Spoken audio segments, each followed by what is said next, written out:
আমি আপনারা তো সবাই সাংবাদিক এবং আপনারা সবাই জানেন যে গণমাধ্যম জগতের চেহারা এবং কাঠামোটা কত বড় ধরনের পরিবর্তন ঘটেছে সারা পৃথিবীতে।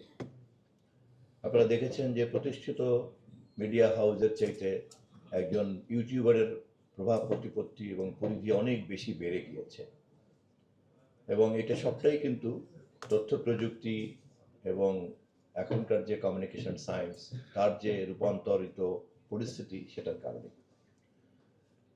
অনলাইন পত্রিকা, আইপিটিভি এই ধরনের যে প্ল্যাটফর্মগুলি তৈরি হয়েছে, ফলে আগের মতো কিন্তু আমরা বা সরকার চাইলেই পুরনো নিয়ন্ত্রণের যে আইন কাঠামো তার আওতার মধ্যে কিন্তু এগুলি পড়ে না। আবার এগুলি কিন্তু আমাদের সভ্যতার অনুষঙ্গতে পরিণত হয়েছে। ফলে পুরো ব্যাপারটাই একটা স্ট্র্যাটেজিক ডিসকাশন। ছোটখাটো বিষয় নিয়ে কথা বলা যায়, অমুকটা কি হবে তমুকটা কি হবে, কিন্তু আমরা এরকম কোনো পিসমিল কথাবার্তা না বলে গণমাধ্যম সংক্রান্ত একটা বিষয়ে আপনাদের মতো স্টেক হোল্ডারদেরকে সাথে নিয়েই একটা স্ট্র্যাটেজিক মুভ নিতে চাই। এই জন্য আমি কোনো বিচ্ছিন্ন বিক্ষিপ্ত মন্তব্য করতে চাচ্ছি না আপাতত। আর ব্যক্তিগত মালিকানাধীন কোনো প্রতিষ্ঠানে কে তার কর্মকর্তা কর্মচারীদেরকে রাখবেন কি রাখবেন না, এটা তো তার একটা এখতিয়ার এবং ক্ষমতা আছে।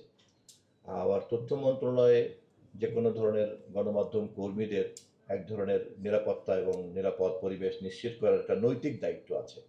কিন্তু এই নৈতিক দায়িত্ব পালন করার জন্য কোনো উদ্যোক্তার প্রতি কি পরিমাণ চাপ প্রয়োগ করা যাবে তার কিন্তু কোনো আইন নাই। ফলে সবটাই কিন্তু আমাদেরকে একটা স্ট্র্যাটেজিক ডিসকাশনের মধ্যে আনতে হবে। আমি আপনাদের সকলের সহযোগিতা চাই এই বিষয়ে। এই মুহূর্তে এই মুহূর্তে জামিন পেয়েছেন যিনি সর্বশেষ জনাব আনাইস আলমগীরের সঙ্গে আপনি কথা বললে আমার মনে হয় যে আপনার উত্তর পেয়ে যাবেন। মাননীয় মন্ত্রী, আমি